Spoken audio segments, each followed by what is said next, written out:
Hello and welcome to the debate. I'm your host Sana Maqbool with you at PTV WORLD. We all hope that you had a wonderful Eid, and we're back once again to talk about the important political issues around the country and issues that have been affecting people around the world, also within Pakistan.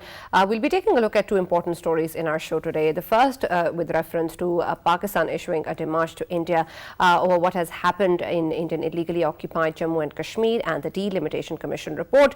Again, something that we have spoken about in the past as well, the kind of demographic changes that India has been trying to make in Indian illegally occupied Jammu and Kashmir, and then of course also validating its actions of August 2019. This is something that of course affects the Muslim population in the occupied valley and is also against the UN Security Council resolutions. We know that this is something that India has been planning to do for a while, and Pakistan has issued its protest against it. It is also called the Indian Charge d'Affaires to the Foreign Ministry.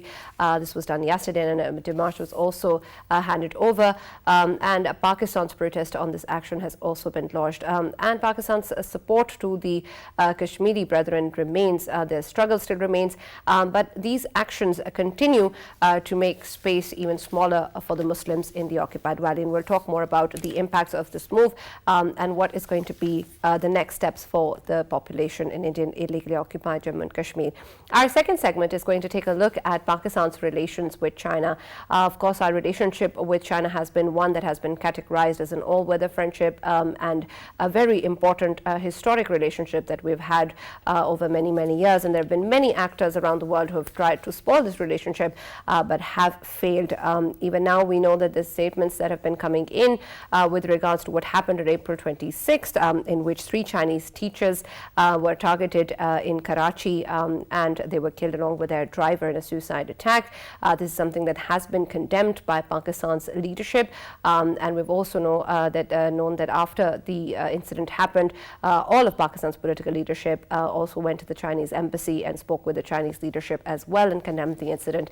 We've seen similar statements coming out from the Chinese side as well, who've talked about how this relationship is extremely important and that investigation into this incident will be done together and the truth will come out and be told to the people of both the countries, since of course this relationship is important to us. But then of course we're going to be taking a look at the way that spoilers have acted in the past as well and continue to do so to spoil this relationship, and how we're going to be able to deal with them and the future of Pakistan-China relationship and the evolving dynamics. These are our 2 segments for the show today, and as usual in the studios I've been joined by Farrukh Pitafi and Raja Faisal. And for our first segment, I've been joined online by Mr. Nasir Ali Khan, who's a former ambassador, and Ms. Shani Hamid, who's a human rights activist. Thank you very much, both of you, for being with us in the debate today.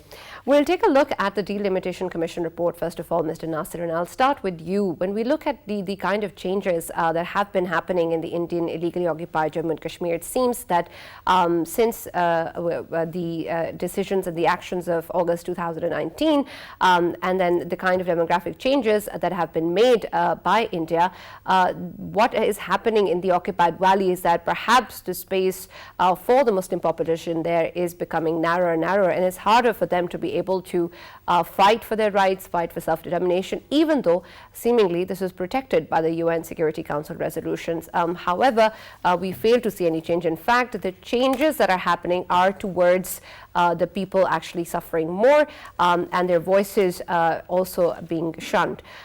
With reference to the Delimitation Commission report, how do you see the impact that's going to have both on the short-term Muslim population in the area, and then of course on the long-term development of the occupied valley and the control that India still continues to have? Mr. Nasir? Part of the, yes? Yes. Can you hear me? Yes, I can. Continue. This is part of the plan of the BJP to gerrymander, to manipulate the situation in a way that finally the BJP is able to form a government in Kashmir. You see, the Article 370, which was brought in 1949, basically gave Kashmir a special status, which said that Kashmir can have its own flag, it can have its own constitution, it can make its own laws, and part of that was the Article 35A, which allows them to determine who is going to settle in Kashmir and who is going to be able to buy property in Kashmir. But apart from that, it was virtual autonomy in the sense that except for the foreign affairs, defense, and communications, Kashmiris would be able to determine their future and enact their own laws. Article 35A basically stops people from coming and settling there. So in the first instance, before the revocation, before they revoked Article 370, they took a large number of forces in there. They virtually shut down the place. They stopped internet access. They got rid of tourists. They even stopped a religious traditional pilgrimage that takes place over here. It clearly showed that they were now in earnest and occupying force, and they were going to revoke an article which would make Kashmir part of India as any other province or state is. Now, as far as the Delimitation Commission is concerned, there are two very important points that I want to make here. Number one is that for the rest of India, there is nowhere else in India where delimitation can take place till the year 2026. Now, Farrukh Abdullah, when he was chief minister in 2002, also brought an amendment in the constitution of Kashmir, in which he said that there will be no further delimitation till 2026. And this was challenged in the Supreme Court, but it was upheld by the Supreme Court. So the very fact that they are now having delimitation is something which is surprising and certainly against the norm, and it shows their ill intentions. The other important point that has come out from this commission report is that they have said that we will have 7 extra seats, out of which 6 extra seats will be in Jammu and only 1 extra seat in Kashmir. Now, the population of Kashmir is much larger than that of Jammu, and the principle that they have apparently gone by is that the geographic spread of Jammu justifies a 6 extra seat. I have never heard this happen anywhere else, because if you want extra seats, they go by previous census. And if there is an increase in population that justifies this, only then can you have more constituencies. Right. But Ambassador Saab, the question here is that whether or not something is justifiable or not is really not a matter of concern. We've seen that in the past with reference to Indian moves. So even if we talk about how it isn't something that's justified, then none of it is justified, but it's continued to happen for such a long time. And so these unilateral actions keep on happening. And it seems that the situation is just changing, and as time goes by, this is going to be the norm. Yes, and another important point that I want to make, which we should make the international community aware of, is that the International Law Commission, which is part of the United Nations, has declared it a war crime to change the demographics of any occupied territory. Now, under the UN resolutions, we consider Kashmir as an occupied territory, and the recent actions that were taken in 2019 August, before they revoked Article 370, makes Kashmir even more so. It is absolutely clear to the rest of the world that Kashmir is now an occupied territory, and the BJP is now hell-bent on changing the demographics of Kashmir. So Pakistan ought to make the rest of the international community well aware of this, because this is a crime against humanity. All right. Yeah. Shani, when we talk about how, as Ambassador Saab was saying, that the rest of the world is so sure and is aware that it is an occupied territory, it seems that perhaps India is the one that needs to know this the most, because it keeps on arguing that it isn't, and it keeps on making actions based on that premise as well. And so what is left behind is that the fact that people understand or claim that the occupied valley is indeed an occupied territory doesn't count as much if there isn't any consequence, or if there isn't any action taken with regards to the war crimes, as mentioned, or any other law that is being violated. So in fact, when we look at what really is happening, it seems that what really is happening is what India is claiming it to be, that they're making unilateral decisions in a territory which technically is occupied, but on the ground something different is happening. Yes, thank you very much indeed, my dear brothers and sisters. Thank you. Actually, the only thing I would like to begin with the reality that if we want to make a radical change, we have to know what is the reality, and we have to embrace our tools, whatever we are having in hand. So we have to go to the core. We have to understand that Pakistan is a huge power and should hold on to that power as well. And we have to realize that the double standards do exist between some countries, particularly. Sorry, which court are you talking about?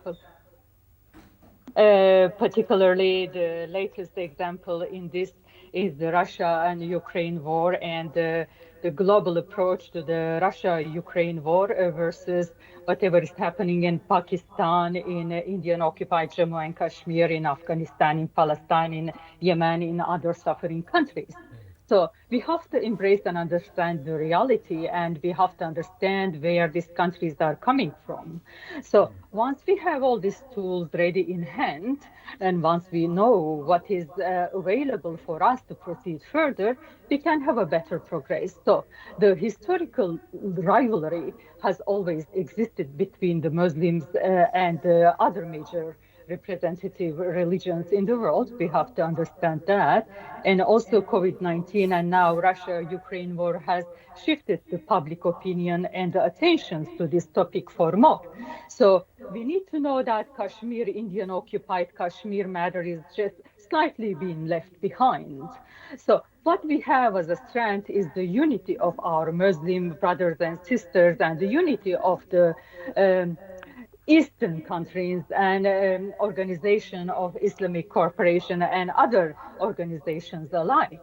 So if we know and embrace this unity and strength together, we can have a chance to proceed further. Because of the social media and media's power, and because we are more aware of the rise about awareness about Islamophobia, so we have that power to go ahead and embrace each other. All right. Faisal, I just want to ask one more thing about what Shani has spoken earlier. Farrukh, what I heard was the fact that perhaps there is a rivalry that exists between people of different religions, and particularly Muslims and other religions, what Ms. Shani was talking about. But really, when we talk about the conflicts that are there at the moment, such as Kashmir and other as well, isn't it so much more than that?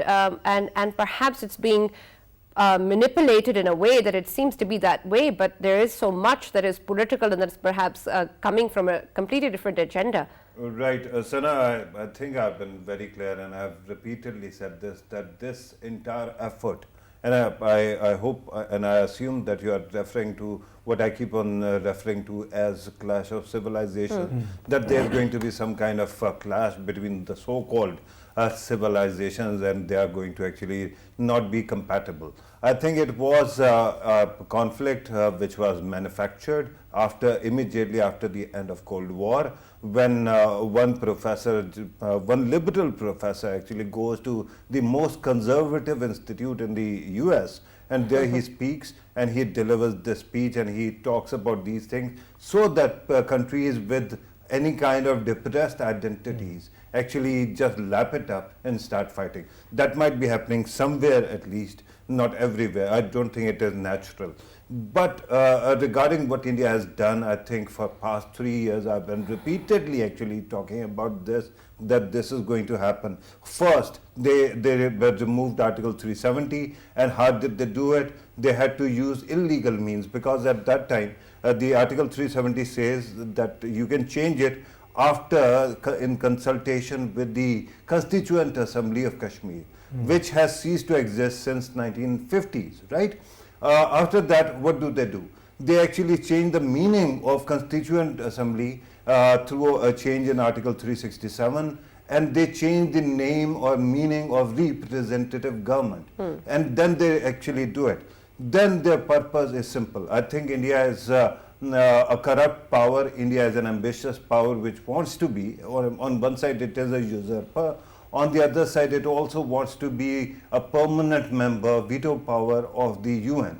So what they want to do is eventually get rid of this problem of UN resolution by first changing the demographics of the entire valley, so that Muslims become minorities. That's why they're settling people over there. Then these delimitations also come in, and then they keep on killing people as well.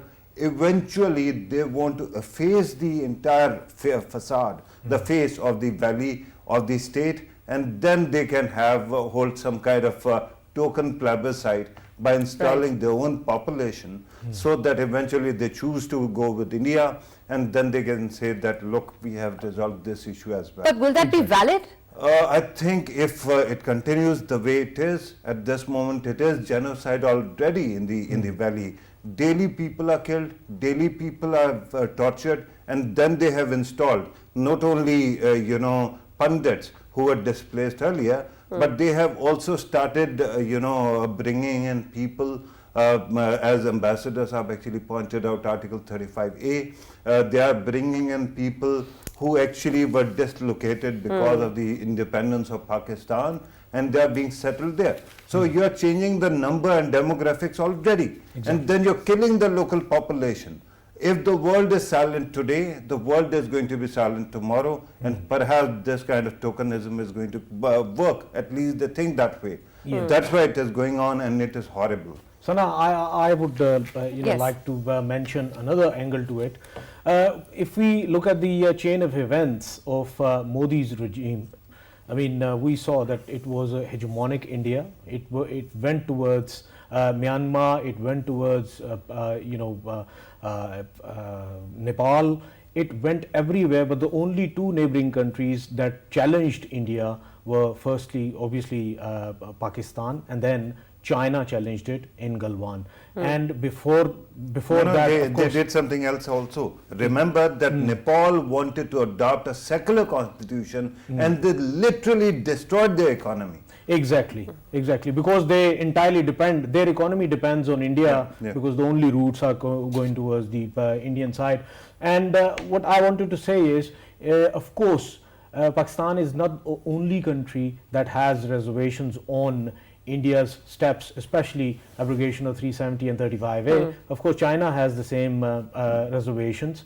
And right now, what India wants to portray to the world is that there is no religious issue, and Kashmir and Jammu, it's a mix sort of religio community, and it has nothing to do with they being Muslims and they wanted to join Pakistan, or either they want a freedom. So they want to negate that factor, and obviously this is the only way they can do it through. One very important aspect which was highlighted by Ambassador Nasir earlier, that increase of the troops, especially right just before abrogation of 370 and 35A, 300,000 troops, they were increased in Kashmir. And of course this shows the hegemonic behavior of today's Modi regime. And as you earlier asked, when would it end?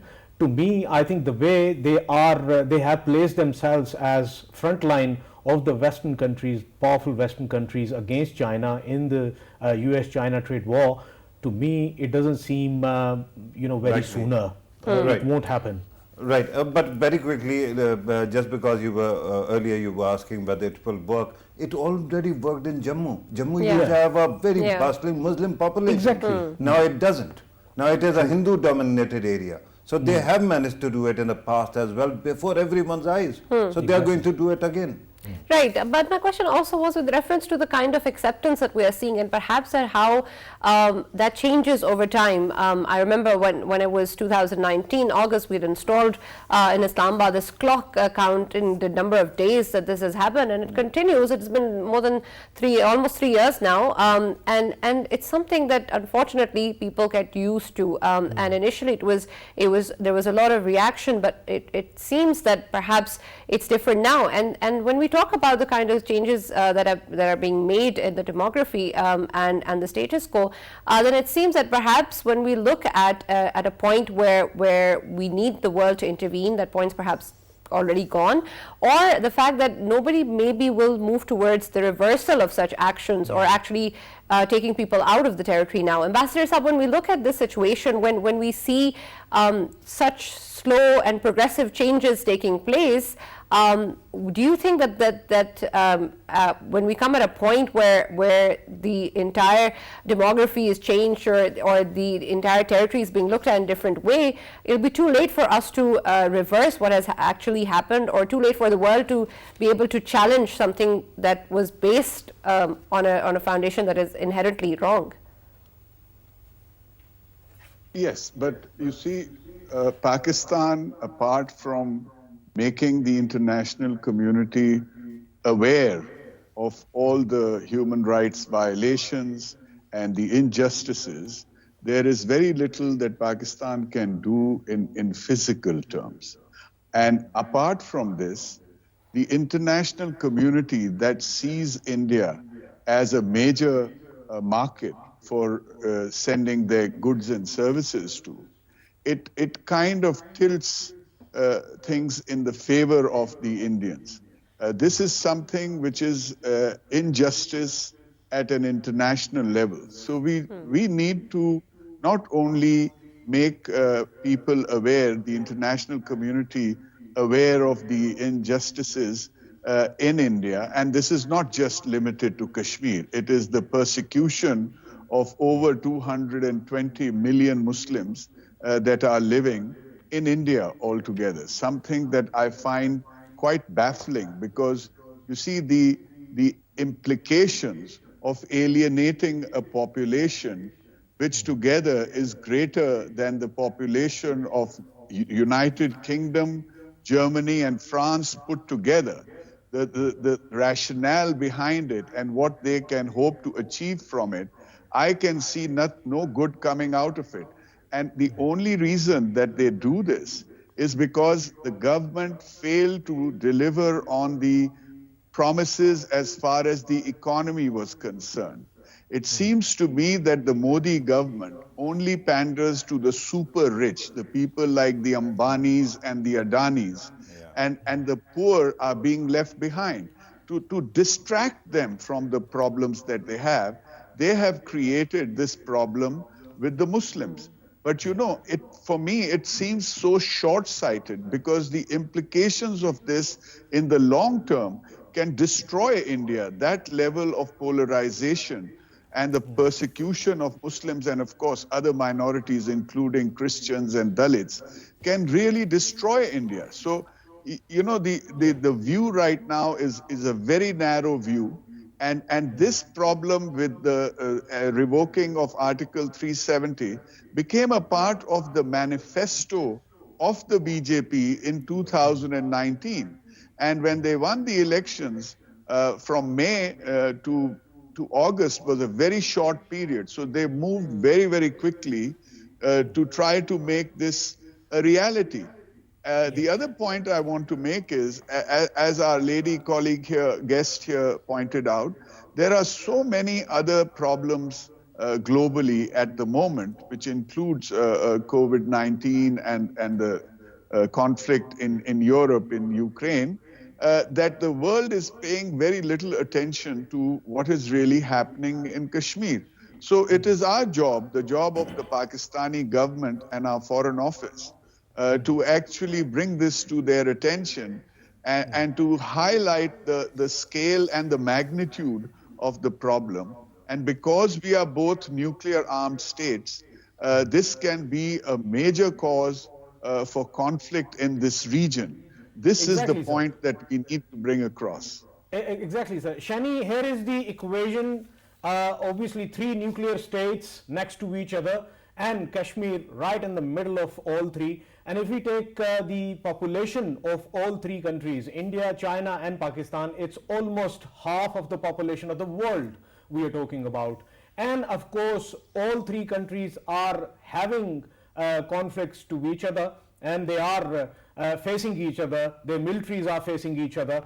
I just wanted to know, right now, the powerful countries of the West, shouldn't they be more worried about this region, and they should not let India and do whatever it wants in the region, especially in Kashmir? Why? Because it would be considered as a reckless silence of the world, because if it does take place, of course we are heading towards a nuclear war. Because if Pakistan won't see any solution to it, then of course Pakistan has to look for solutions, and them solutions might lead to a war. You are absolutely right, my honorable brother, because the reality is that, as the wise person would always know, when somebody is showing right, and if everybody is focusing on one direction, the other direction is just could easily progress and proceed further.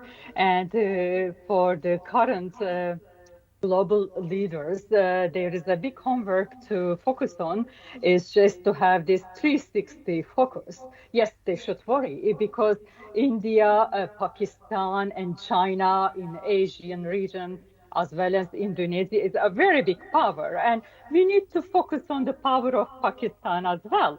Plus, we need to remember about the reality with the clash of religions and with the clash of civilizations, and what the media is focusing on the current situation too. Yes, you are absolutely right. We need to focus on the power of Pakistan, on the power of Muslim world in that region, because while we are focusing elsewhere, what we are not looking at will proceed further. That's the further thing that politicians need to look into, and the media's power on this is really important, and the power of people is really important, because while we are underestimating the crowd, the majority, the ordinary people, which we are all ordinary people making, containing, and having our life in this world, we will unite. One day we will just unite and proceed further. We will have bigger families to protect our territories, to protect our beliefs and religions, and we will unite. This is what the politicians are missing today. Yes, you're absolutely right. Allow me to ask one question. Ambassador Saab, since you were talking about what Pakistan can do, let me ask you about the fact that India is actually trying to change not only demography, but the entire paradigm of how Kashmir worked before India's occupation. Do you think that because they are changing demography, they are changing also constituencies, their delimitation is also, inherently flawed? Do you think that Pakistan and particularly Azad Jammu and Kashmir Assembly should include constituencies from the other side of LOC, so that there is at least some kind of record or some kind of map of what exactly Kashmir was before everything that Modi is doing now? They already have.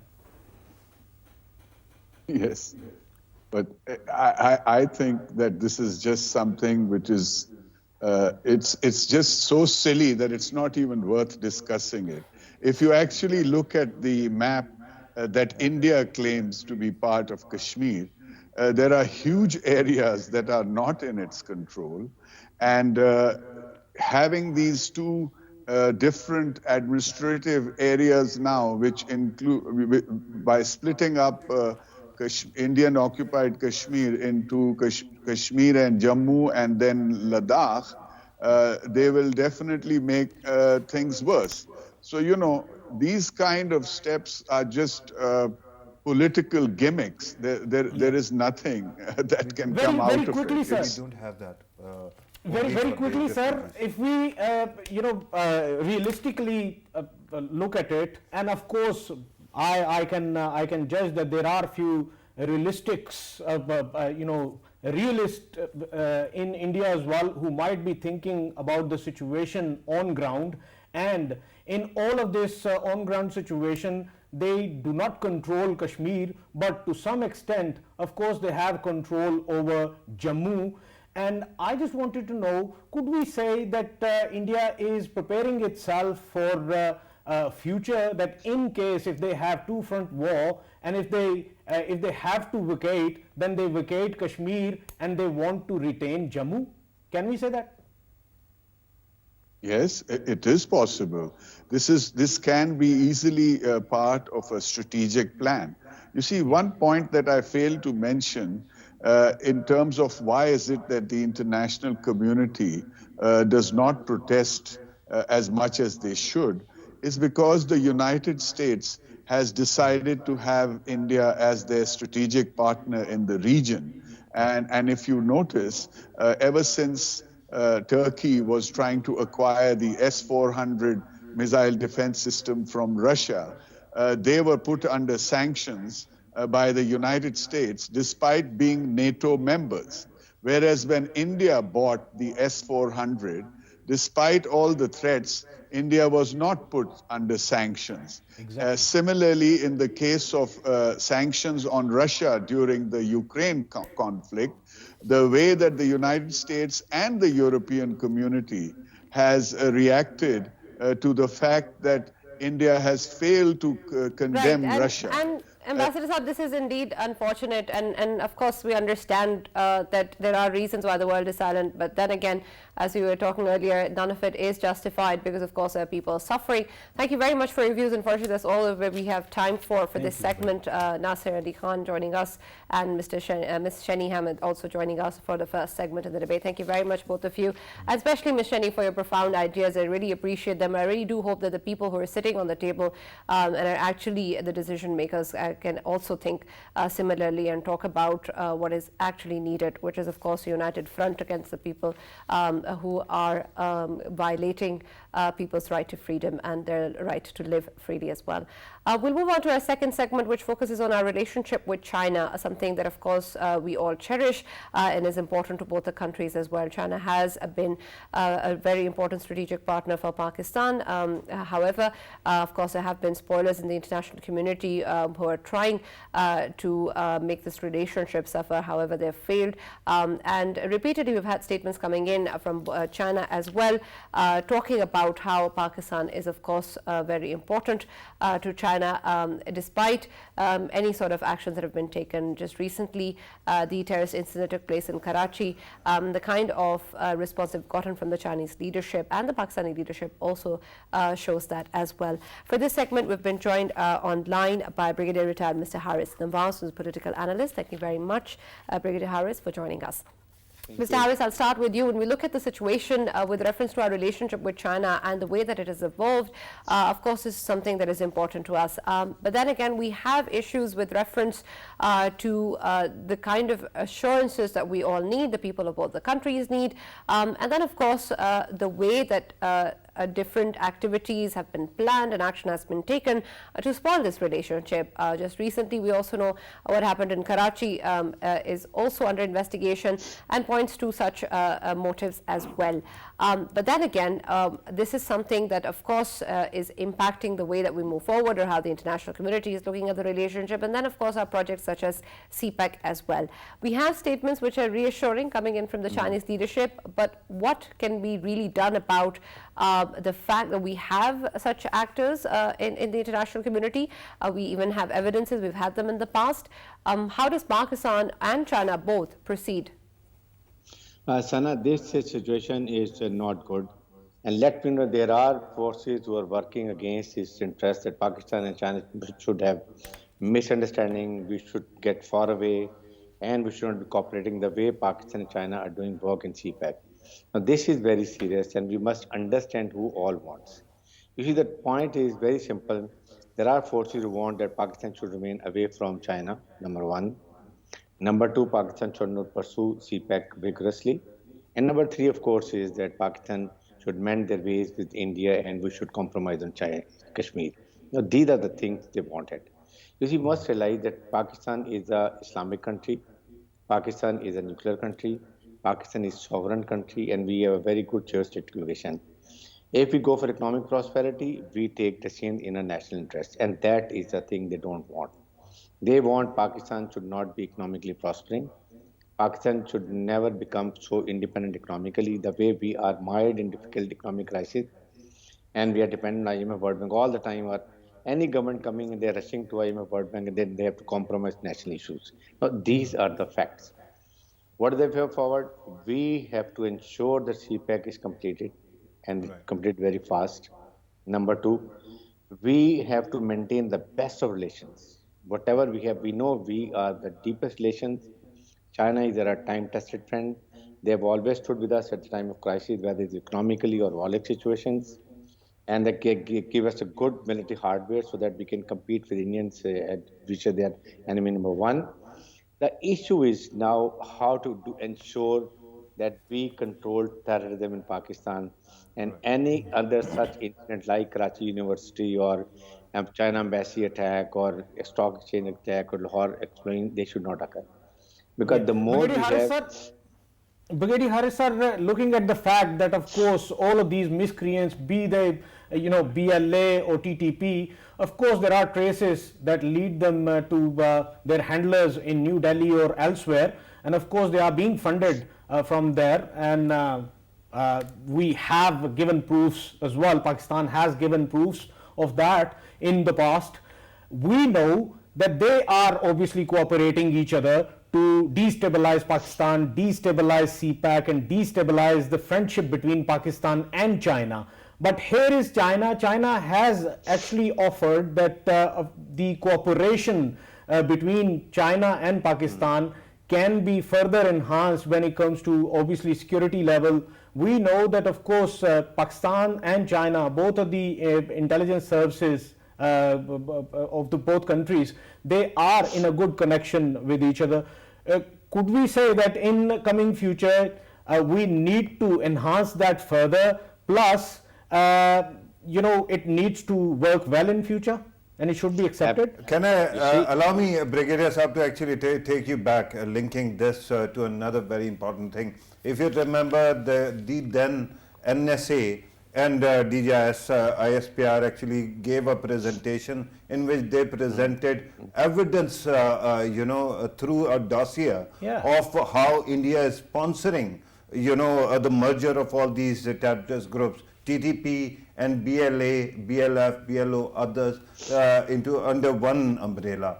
When we have this kind of evidence, shouldn't we actually be taking it to the Chinese and together with them confront India? you see, Mr. Pitafi, the issue is Pakistan must have already shared the dossier with the Chinese.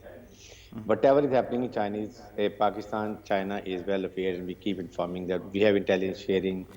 We have everything possible to cooperate. The point is, does it affect on the United Nations or USA or European Union? No, that's matter. Because India is their darling. They have a Quad group, then they need India for against China and South China Sea, then they need for Ladakh, and of course CPAC. That's why they look other side. Pakistan has prepared many times dossiers. We have given to the United Nations, and of course we have the way you are referring to NSA and DGISP. They put up a dossier. What is the but we must continue. The biggest cooperation we need is between Afghanistan, Pakistan, China, Russia, because now we need to be very strong in a region. That's what is the pinching Americans. Why Pakistan is exerting towards region? Why we're looking towards Iran, Russia, Central Asia, China, and Pakistan? Because you need to be strong here. If Russia is supporting you, and then of course then the whole of Russia, China, Central Asia, then China, and then of course if Afghanistan is trouble-free, that is the issue. And intentionally they don't want to keep a peace in Afghanistan. They have left abundance of weapon intentionally they left it unattended for, so that it falls in the hand of these all extremist elements like ISIS, then of course Al-Qaeda, TTP, then BLA, BLF. These are the things they want. Balochistan should remain under turmoil. Chinese friends, they know properly. We have to enhance our cooperation with China. We have to have intelligence sharing for translation in Russia and Iran, so that we have to defeat this narrative of creating a troublesome Absolutely, sir. Afghanistan. Brigadier Sahib, let me actually, there's a reason why I actually brought up this issue of dossier. If you remember in that presentation, they also showed one receipt of one Bank of Punjab. That actually money originated in India, ended up in Afghanistan. From there, it was given to the terrorist organizations. This very same bank was actually flagged by FinCEN as well, when it actually showed that Indian origin money to the tune of $1 billion has gone to all over the world. If we have such smoking gun in front of us, particularly China is a big country, sir, and it still trades with India. Shouldn't both the countries be sitting together and confronting India directly through their soft power, their hard power, whatever is there to actually confront India? Actually, China's concept is very clear. They will not affect their trade with China or anywhere in the world. So, but of course, they have a military difference and political difference. But trade, they will continue. It is over $100 billion. And the point is, we have to ensure that how much we get information sharing with China, how much we get their support, because China is more than Pakistan interested to complete CPAC and operationalize Gwadar port, because you see it takes from Arabian Sea, Indian Ocean, Malacca Strait, South China Sea, and all troubled route, and when it reaches to China, it takes over 6 months, 60 days. And here in 7 days, you move from Kashgar and you come to Gwadar port. So it's a very secure route, and the whole Middle East and the whole North Africa is all available for the trade, and that is what everybody does. And translation ratio also. Right. Brigadier Harris, I just Brigadier want to Harris, share. I just want to share second, one Faisal. liner. Yes, go ahead. Yeah, one liner is, I was sitting in one of the programs of India once, and a very prominent name, obviously Gorawaria, Major Gorawaria, he said to me, he said, whatever happens to us in Galwan, we'll avenge it in Gwadar. So it's very simple. Understandable. So how do we counter it? You see, the counter is, we should have a stable government in Pakistan, number one. Then we should have a conducive environment. Security environment should be much better. And for that, when you keep diverting your military in different things, so it affects your military operations. So we need to focus on one, and that is, we have already raised 2 infantry divisions as anti-terrorist divisions to protect Gwadar. But the Right, problem and Brigadier Harris, of course, these measures are there, and hopefully in the long run will benefit us. And we have reassuring statements coming in from the Chinese leadership as well. But how do you think such actions are being perceived by the people in China? What sort of information is going to them, or how are they looking at the relationship between Pakistan and China? Do they feel that perhaps what is happening within Pakistan is something that points towards a lack of commitment from the Pakistani leadership, or a sense of security to the Chinese citizens that's not there? How do we also deal with the way that Pakistan is perceived among the Chinese? You see, it has a definitely negative effect. You must understand. And Chinese government has a big heart. They still accept it. Whatever we say, it was a security lapse, and we will do this, and next time it will not happen. Like Dasu, whatever happened, and now it's a university. It is total our own faults. We must look inward, put our house in order. You see, why they can't? When the Chinese move, why can't we have a complete jamming vehicle with them, so that nobody can operate? These are very simple things. Why can't we do all these things? It is our own failure. And Chinese have because you see, even Chinese will be ready to send a lot of jammers and jamming vehicles so that their all movement is secured. Why can't we do it? Is it a very difficult thing? We spend billions and trillions of dollars on so many other things. We've been looting money of Pakistan exchequer. Then we can't do it. This is what we need to do it. The point is, it is all doable. How we do it? Why we don't? Thank you very much, Brigadier Haris Nawaz, for joining us and being a part of the debate. Of course, there's much to be done from our side as well. But of course, one thing that we've talked about in the past as well, and given many statements with reference to our relationship with China, is that this is something that we highly appreciate and deeply value, and we want to be able to take it forward and evolve the relationship in a more positive sense. And there's something that needs to be done about the spoilers as well, but we're glad that the statements that have come in from the Chinese side as well have always been reassuring, and they've always stood by us as well. And with reference to issues such as Kashmir, we'll keep raising our voices, and we really hope that something happens sooner rather than later. We'll see you on Monday.